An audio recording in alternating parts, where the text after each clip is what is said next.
I flew overnight to Delhi, arriving midday. I stayed in Delhi overnight as spare time in case there had been any delays in the flight. The flight on to Leh was delayed due to heavy rain with thunder and lightning in Delhi, which was a bit worrying. We eventually left an hour and a quarter late, arriving midday. In Leh it was hot and dry, with temperatures in the high 20s degrees Celsius. At the hotel I met the rest of the group. We had nothing scheduled until a briefing in the evening, so I decided to explore the town. I also wanted to find the location where the bomb disposal scene from the Bollywood movie Jab Tak Hai Jaan was filmed.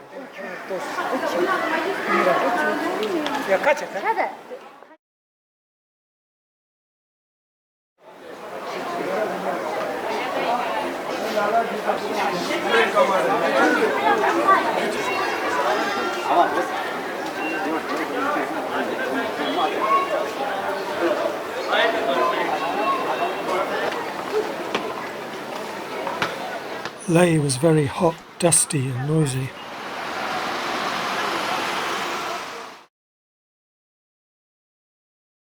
This was the second of 3 days we stayed in and around Leh, acclimatizing to 3,500 metres before doing serious walking. 3 of the other 4 group members were taking Diamox to accelerate their acclimatization, but in the 24 years I'd been doing high altitude trekking, I'd never felt the need to take drugs to help me.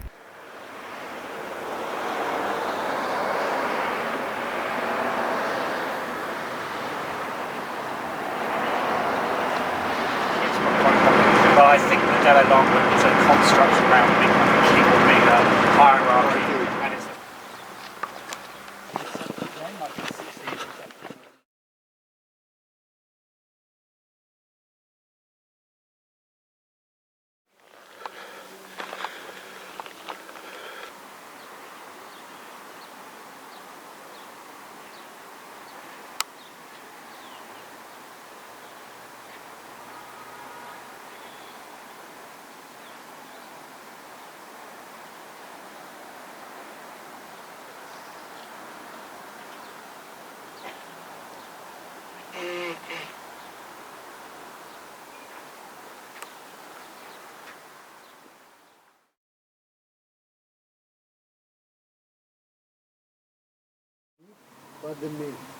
Badmi. Okay? 1, 2, 3.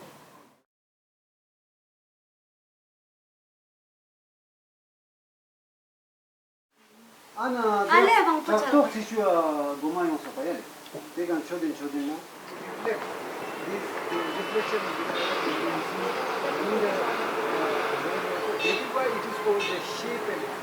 Shey means in Ladakh is shell. It's mirror. Oh, so they have a mirror reflection of this way. That is why the derivation, the name of this village came from there, because the shell. You see the lobes are being used to make it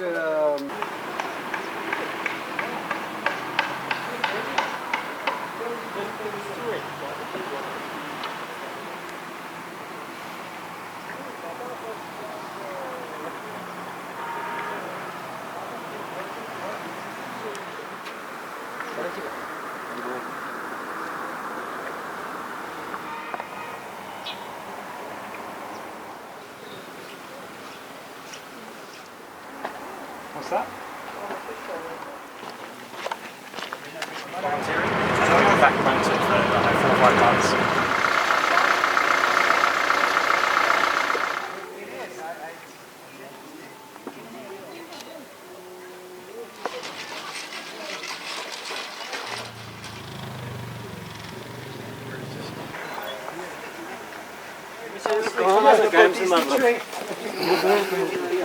And where in India was that? That is in Varanasi.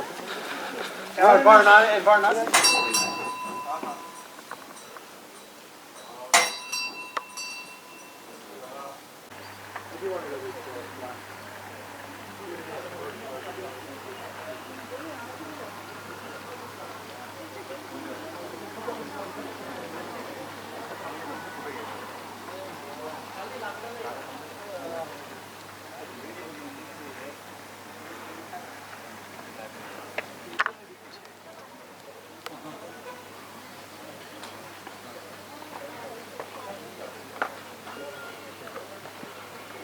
No tigers. The tigers will be in the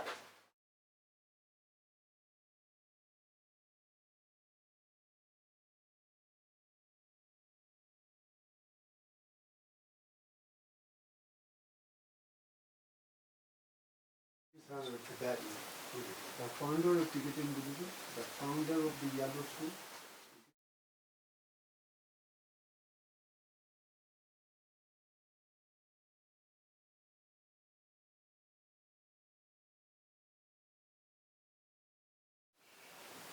The formation is different in these two. The future Buddha always wear the crown. Okay. The future Buddha. The future Buddha. And in most of the cases, future Buddha sits in a sitting form. I mean, these are being distributed by the government, given by the government to the villagers itself.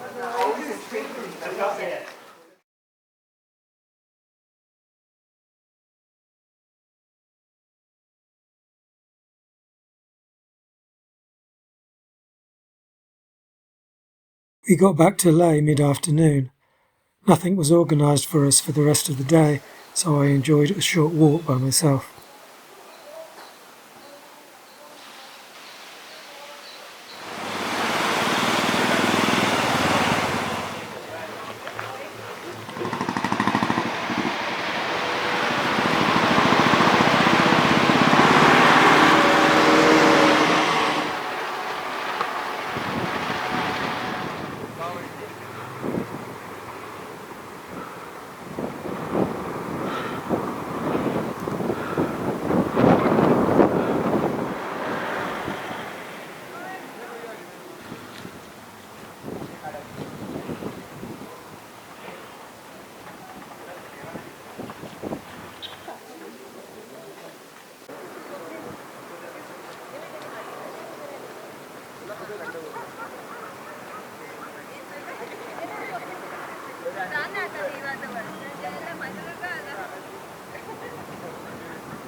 How many meters? This boat? 150.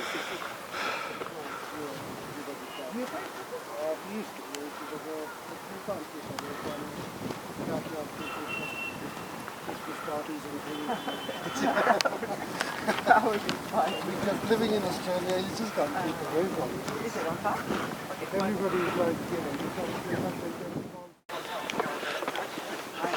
What are you looking at for that? You're up. You're looking at that.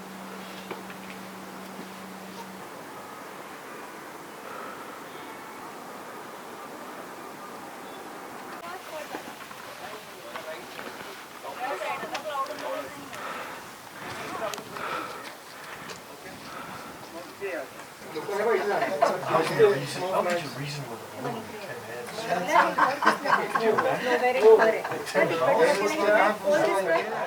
Pretty dodgy. You wouldn't be allowed or not born inside, they'd probably be taped off.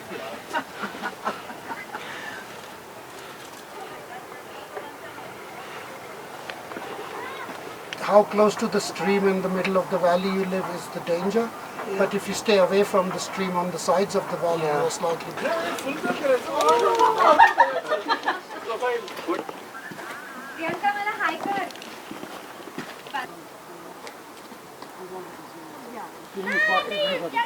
When the Dalai Lama comes to Leh, he goes to the mosque and he delivers sermons. Okay.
After 11 a.m, nothing was organised for us. Searching the internet for things to do only suggested day trips or longer. I decided to take photos around Old Leh. This was a hodgepodge of new buildings, ruins and patched up old buildings with paint splattered all over the adjoining street. There was also ongoing building work everywhere, not very picturesque.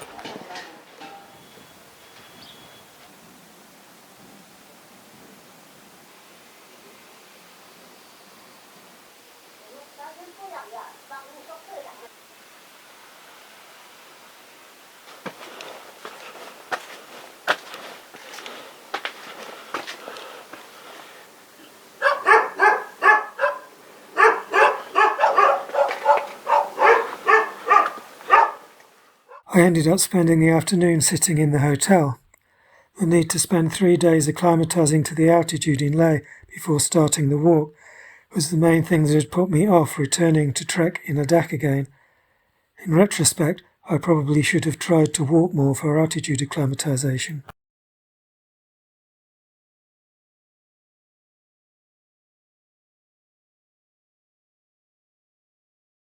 I think part of it is Tuesday, but you know, I think it really made it. Okay, that's. Like anything slow. I think it was a fun.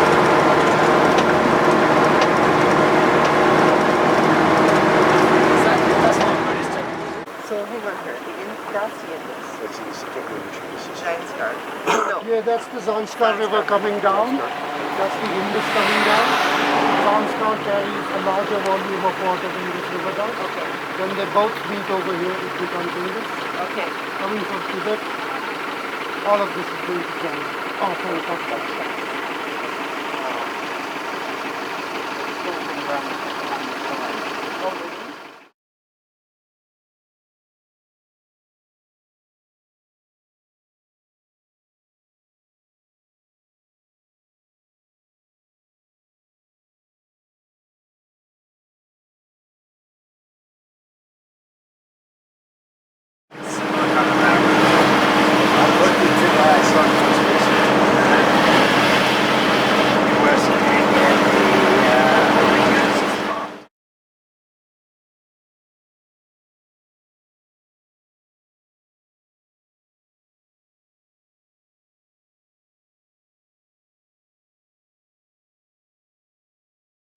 This goes really close to the border and they've got a very advantageous point at 2. couple of places.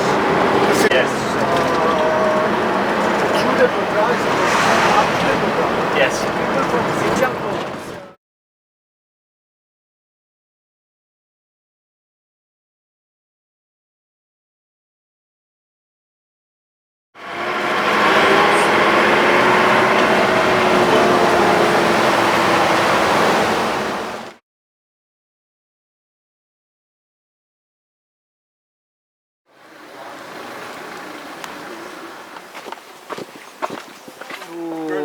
Who dies and then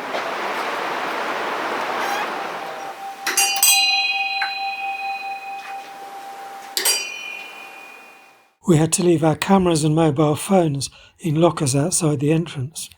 This is one of the oldest monasteries in Ladakh. The temples had very old wooden carvings, painted decorations and elaborate statues. The wall paintings were also very old.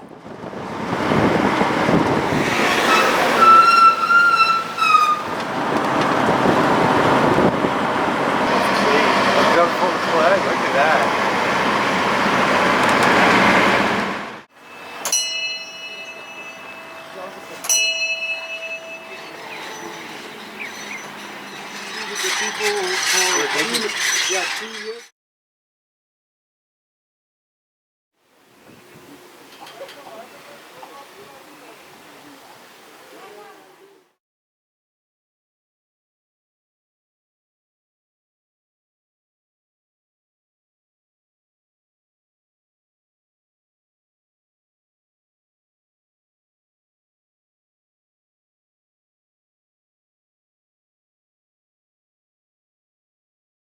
The start of the trail at Lamayuru had been washed away, so our bus dropped us a short way down the road.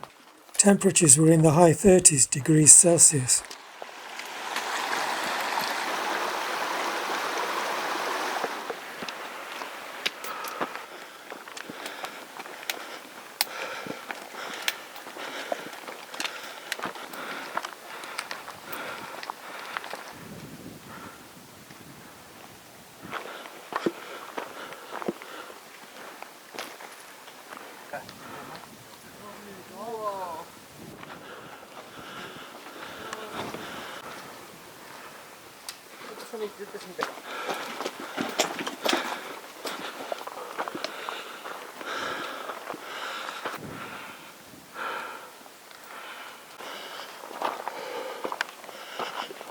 Zip ties or whatever you guys call it.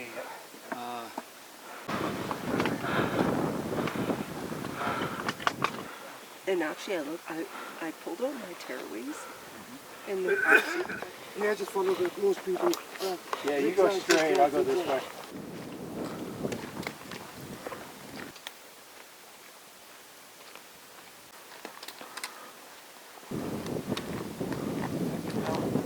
During the descent, one of the group put his foot down badly and twisted his ankle. Fortunately, with rest and basic treatment, he was able to continue the walk.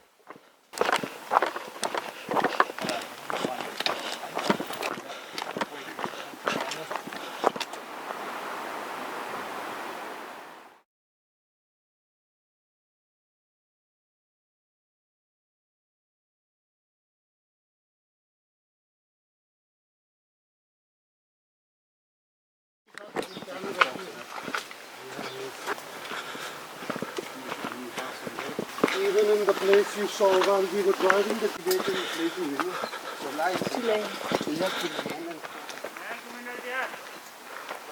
over again too.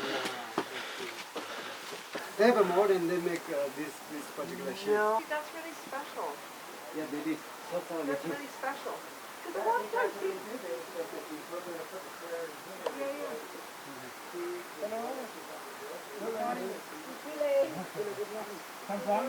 As well as the carving on the roof. It's the same as the other place. Absolutely, similar to that. Yeah, but it is a small shrine, only one shrine over here. Okay, so then New Zealand right And now a lot more animals in the forest. for the cost of your house. Oh, yeah.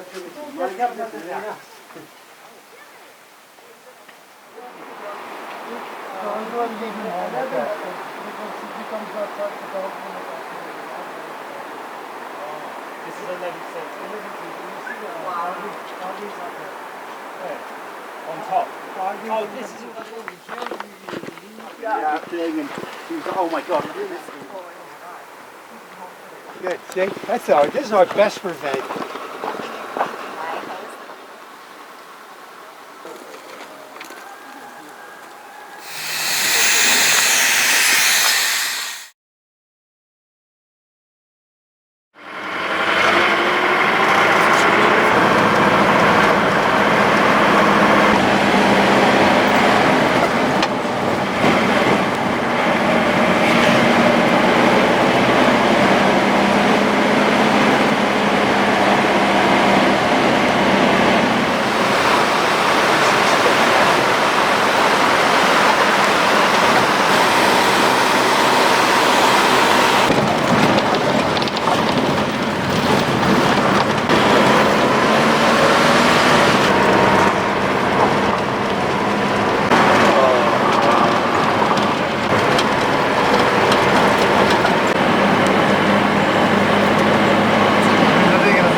Occasionally we waited while the road was being upgraded or repaired. Like, where would you see? I watched them in Pakistan build the Karakoram Highway.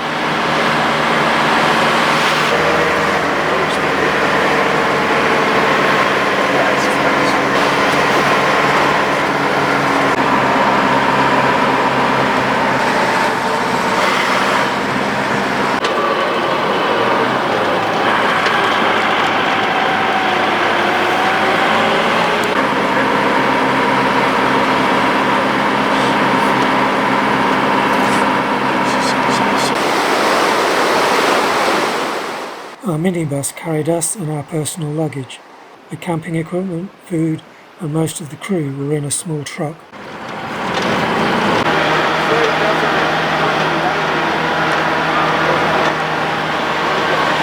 First moment. What's that?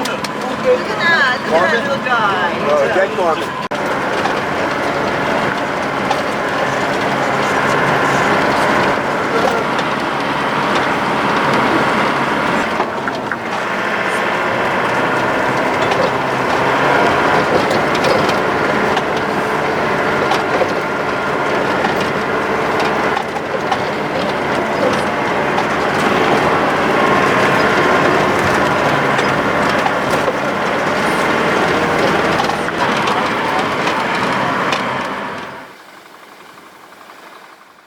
The spectacular views on the road trip to the start of the trek were a highlight of the trip for me.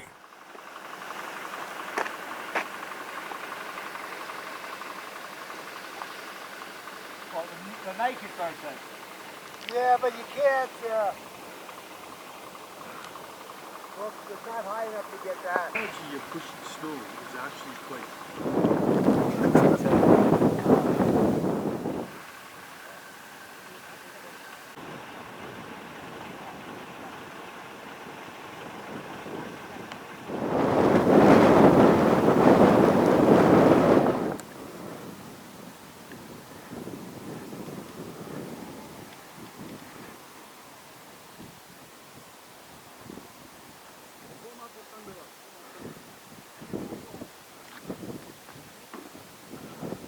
Have you ever been up that valley? I have been up that valley recently, come to it now.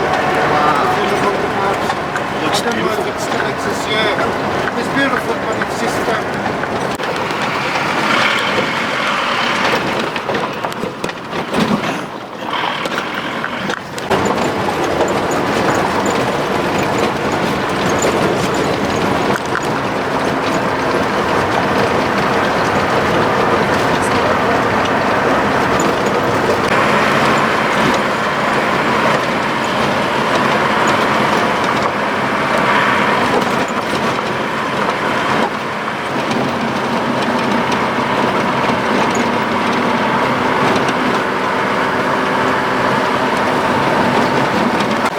must know. He sees it in the mirror. This guy's the short. Give him a second. Give him a second. He's there.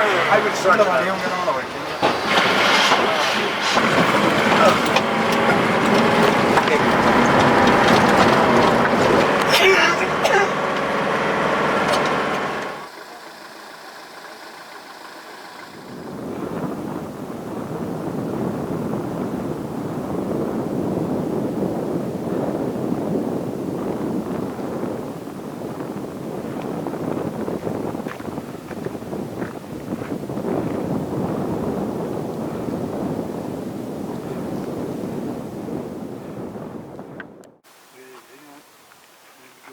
Ready?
Descending from the passes was overheating the brakes on the truck carrying gear. For the final steep descent, some was moved into our minibus. Yeah, well, maybe this is good, maybe there's something better. Yeah. Yeah, nobody was ever happy. But when you think about it, what is that? Oh, yeah. The road crossing the Zanskar River, then up to Nerak, was closed until 5 p.m. due to roadworks. The group leader decided we should continue on foot. This turned out to be 420 metres of ascent, which we did in about 90 minutes. I found I was struggling to keep up. At this time, I put this down to all the others arriving earlier in Leh to get extra altitude acclimatisation time, and 3 of the 4 also taking the drug Diamox to aid their acclimatisation. The assistant guide at the back asked if I wanted him to carry my backpack for me so I could go faster. I declined. The vehicles brought our other gear up once the road reopened.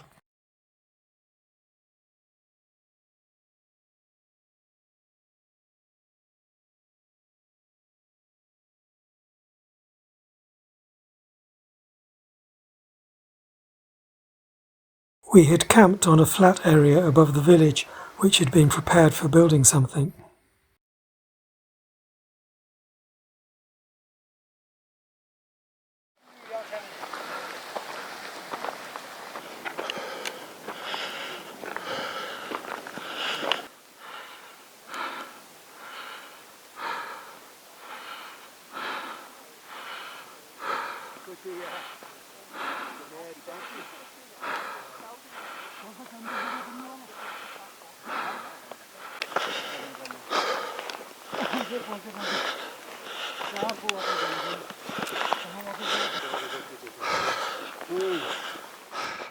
According to the trip notes, our first day of proper walking, after flying and driving to high altitude, would have a safe ascent of just 450 metres.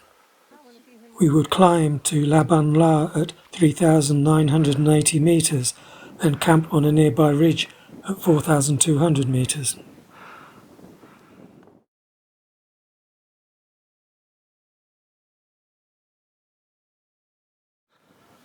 When we reached 4,200 metres, I was starting to feel tired out from breathing at high altitude. We kept going and eventually climbed 920 metres to a campsite at 4,660 metres. Laban was still above us and turned out to be at 4,790 metres on the map and by GPS. The group leader told me the 810 metre error in the itinerary altitude was due to inaccuracies of barometric measured altitudes, and that we wouldn't be staying at the places they had told us, but wherever they could find a water source. A bit worrying. We were advised to take an acclimatization walk up towards the pass, so after a rest I did that. Just as I reached the pass, heavy rain mixed with soft hail started. I quickly donned my waterproofs and returned down, met halfway by our group leader checking I was okay in the bad weather.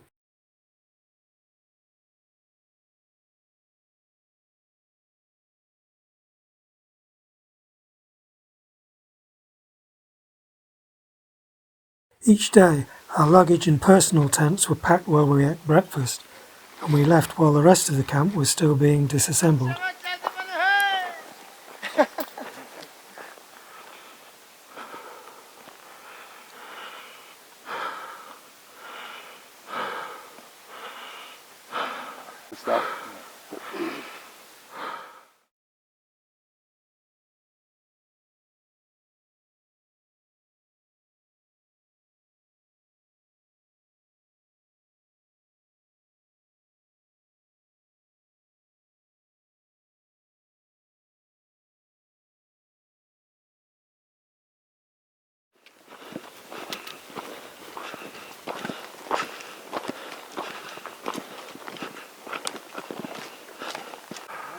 Yeah, the way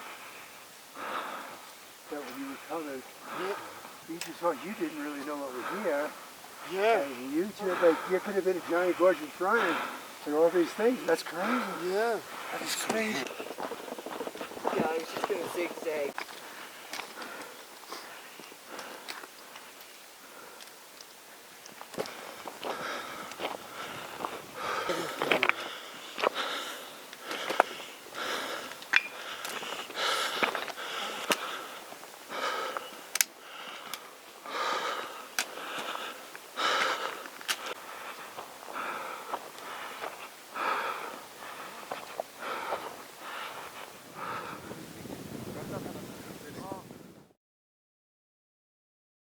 The route we were following is rarely used. The group leader discovered it looking for an escape route when the path on a previous trek was impassable. At one point the trail was barely visible. We paused while the guide searched ahead, trying to find a way to get down. That part of the descent was a very steep dust slope, with only a faint track as wide as one boot, covered in small stones that slid under your feet when you trod on them. It felt unsafe. He's still looking to eat here, I think.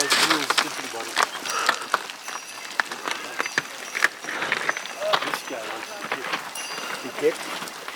He went to pat him.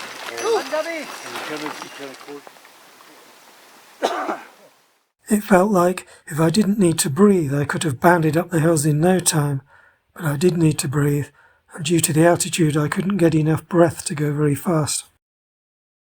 I still enjoyed the walk.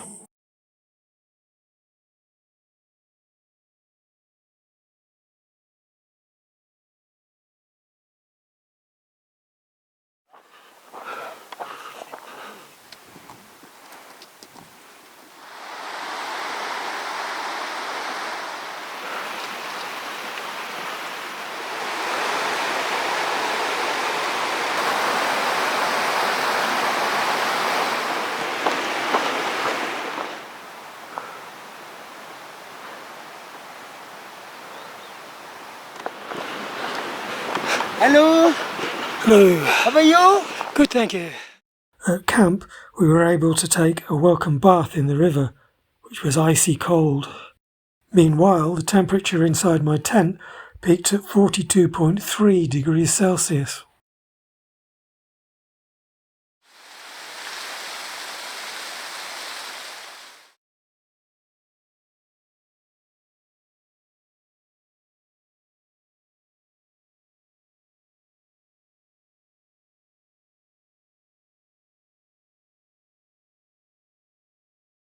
I had a sore throat, congested nose and low energy, and I felt like I needed to rest to recover. Obviously, I had to just keep walking. You learned from some horsemen going in the opposite direction to us that parts of the trail ahead were wiped out by floods 2 months before. They had made it up with unladen horses, so we were probably okay on foot. Our horsemen might have to fix the trail for our horses with loads.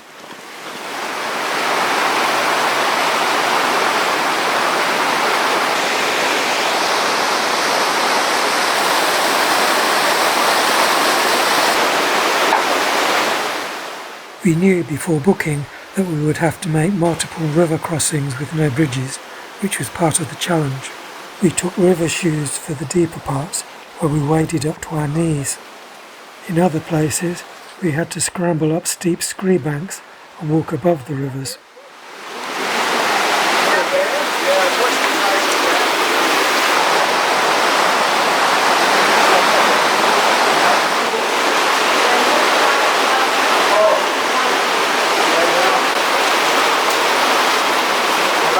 Going this way because of the last airplanes. Occasionally, our guides scouted ahead to find a passable route.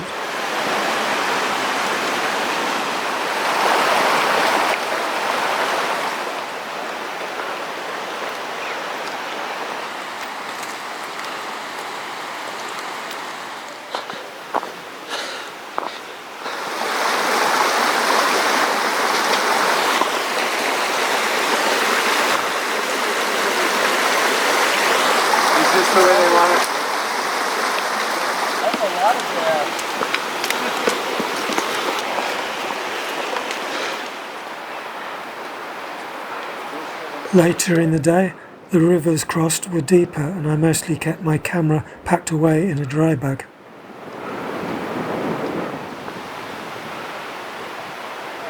He says no, but he says it with a smile, so. I was struggling with no energy on the uphill parts of the walk.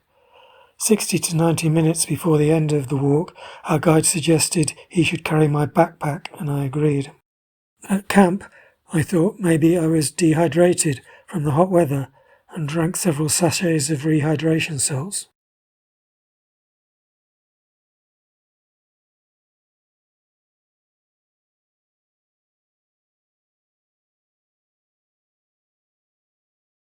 In the morning, I felt I had more energy, presumably due to better hydration.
They have to go for the shopping. So, they are taking a shortcut to reach there as soon as possible. All in the name of progress. Yeah.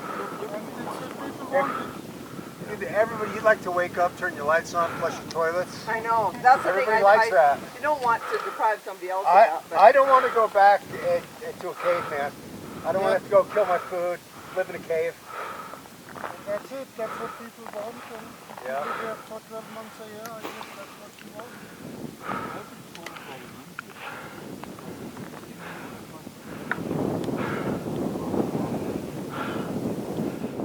Going uphill, I still felt I could not get enough breath. Even not trying to keep up with the group and going slow, after each few tens of metres I was out of breath and had to stop to rest. Nearing the top of the pass, the assistant guide offered to carry my backpack, and I accepted for the second day running. I did take it back once we reached the top. Reluctantly, I concluded that this trip was too much for me. I did not want to continue this struggle for 12 more days of walking. Most of our camps were in the middle of nowhere, but tonight's had road access. I asked our group leader to arrange transport back to Leh for me.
We had a short road transfer to the next camp. The group leader had cancelled the scheduled rest day tomorrow to allow changing the forthcoming camps. Sightseeing of more monasteries was moved to the end of today. I'd had enough, so I went straight to the camp.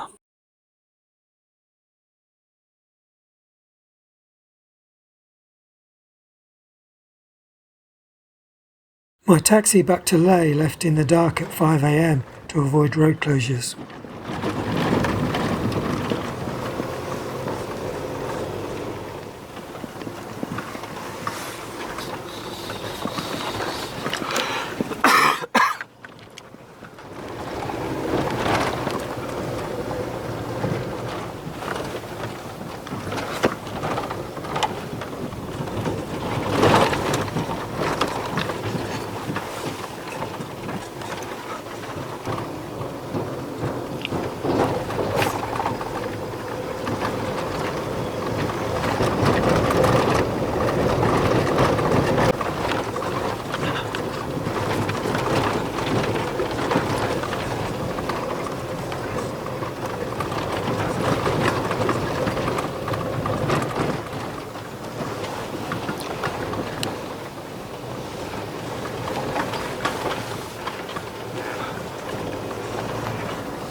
Somehow, we got to Leh by about 9:30 a.m. I changed my flight to Delhi, my flight from Delhi to London, and my hotel booking in Delhi. Foreign SIM cards are blocked in Ladakh, so can't be used to verify a credit card payment with a text. Verification using my bank's app and a fingerprint worked. I had 2 nights in Leh to improve the chances of finding new flights home. Entering Leh airport, there are different bag scanners for different airlines. Find the right queue to avoid queuing twice. The flight was delayed by an hour. The rest of the group completed most of the remaining walk, but had to stop early when new snowfall prevented them from crossing the final pass. They were able to escape by road. At home, I pondered what had gone wrong for me. I have since trekked at similar altitudes in Nepal again without issue, so it was things specific to this trip. Maybe I didn't acclimatise to the altitude well this time around, possibly due to flying to 3,500 metres rather than walking up. My breathing was hampered by a sore throat and congestion, either having caught some bug or from the dust. I didn't stay well hydrated. Although we were high up, temperatures while walking were in the 30s Celsius. We spent a lot of time on steep scree slopes. While I was fine with that consciously, because of the perceived danger, my body metabolism was probably on overdrive, demanding more air much of the day. Thanks for watching.